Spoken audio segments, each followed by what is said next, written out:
మీరు కుటుంబము అనుభవించుదామని ప్రార్థన అనిపించుకోండి. మంచి పరిపాలన చేసేవారు సుదీర్ఘ కాలం పరిపాలన చేస్తే ప్రజలకు ఆశీర్వాదం, ఇటు దీవెన దయచేయమని వీరిని సేవకునిగా ప్రవక్తగా అయ్యా నేను దీవిస్తున్నాను. మీ దీవెనను సమృద్ధిగా మీరు అనుభవించుకున్నాను. యేసు నామం పేరిట వేడుకుంటున్నాం తండ్రి, ఆమేన్. చర్చని ఆలయం నిర్మించడం, ఎంతోమంది స్వస్థత చేకూరాలనే ఉద్దేశంతో ఎంతో వ్యయ ప్రయాసం కూర్చి మరి జస్ట్ డేస్ అన్నమాట 50 days మరి చర్చ నిర్మించారు. చాలా కష్టపడి నిర్మించారు. అదేవిధంగా ఇక్కడ వచ్చిన ప్రతి ఒక్కరికి కూడా స్వస్థత చేకూరాలని చెప్పి నేను ప్రార్థిస్తా ఉన్నాను. యాక్చువల్గా నేను హిందువుని అయినప్పుడు కూడా హిందూ ధర్మం, క్రైస్తవ ధర్మం, ఏ ధర్మం అయినా ఉంటే మనం వెళ్ళే చివరికి చేయలేదు కూడా మంచిని నమ్మి మనం భగవంతుడు నమ్మి మనం చేసి ప్రతి ప్రయాణంలో భగవంతుడు నమ్మినప్పుడే ప్రతి దానికి తప్పు ఒక ఆలోచన మనకు భగవంతుడు కలగజేస్తాం. ఎవరు లేదు మనమే దేవుడు అనుకుంటే దానివల్ల మనలో రాక్షసత్వం బయటకు వస్తుంది తప్ప అది ఏ ధర్మమైనా ఉంది. హిందూ ధర్మం అనుకుంటే భగవద్గీత చదవండి, భగవద్గీత ఆచరించండి.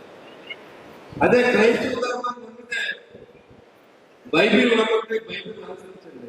కానీ చెప్పింది వదిలేసి మనం ఇక్కడ మన గుడికొస్తే ఒకసారి మనం తప్పు చేసి అది వెంటనే పోతాన్ని ఆలోచన మానేసి మరి ఏదైతే నాకు సతీష్ పాల్గొని ఇక్కడ మరి ఈ రోజు ఈ కార్యక్రమంలో మీ అందరికీ మెసేజ్ ఇవ్వడానికి, అదేవిధంగా మీ అందరికీ స్వస్థత చేయకూడదని ఒక మంచి ఉద్దేశం ఇక్కడ రావడం, ఆ ప్రభువులు నమ్మే మీ అందరూ కూడా మంచి కళ చేయాలని నేను కోరుకుంటా ఉన్నా.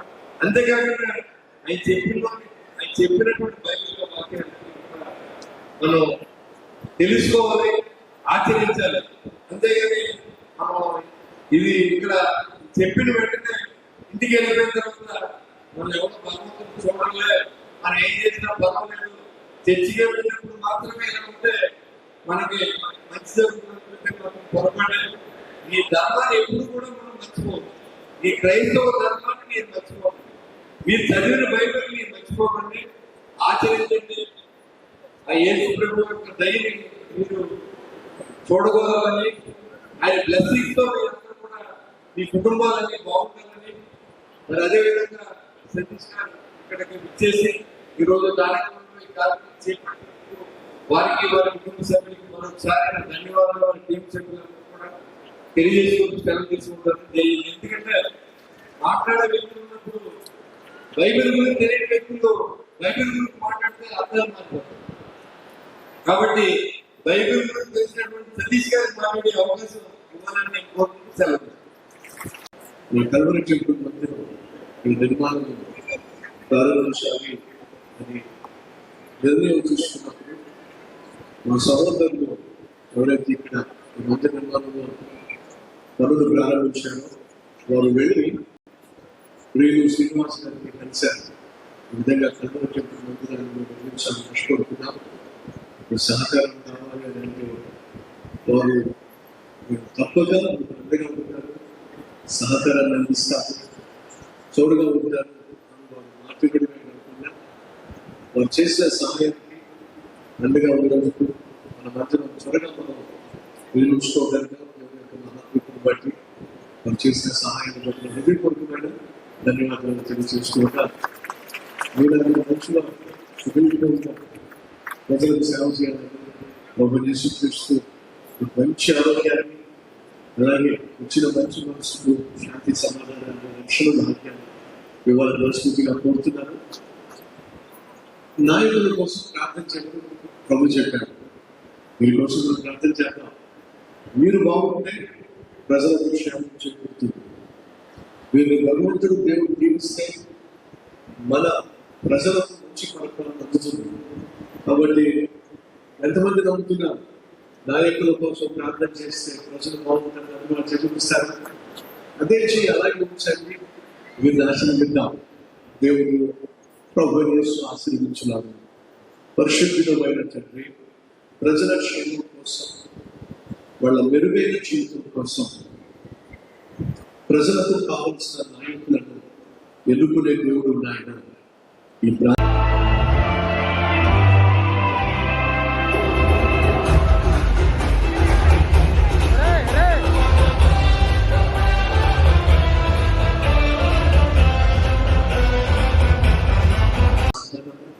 సమృద్ధిగా దయచేయండి అయ్యా. మీకు మంచి ఆరోగ్యాన్ని ఇవ్వండి. మీ కుటుంబంలో ఉన్న ప్రతి ఒక్కరికి శాంతి, సమాధానము, సంతోషము, సౌభాగ్యము.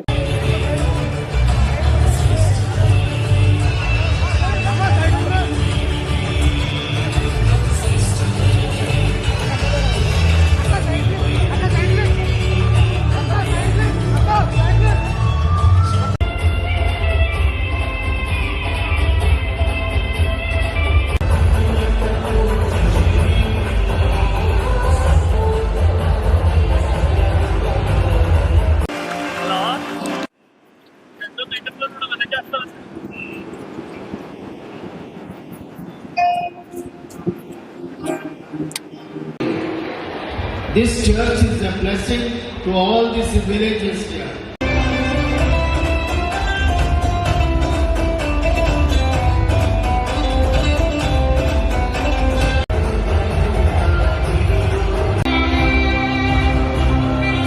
ఎవరు కూడా నిలబడిన అవసరం లేదు.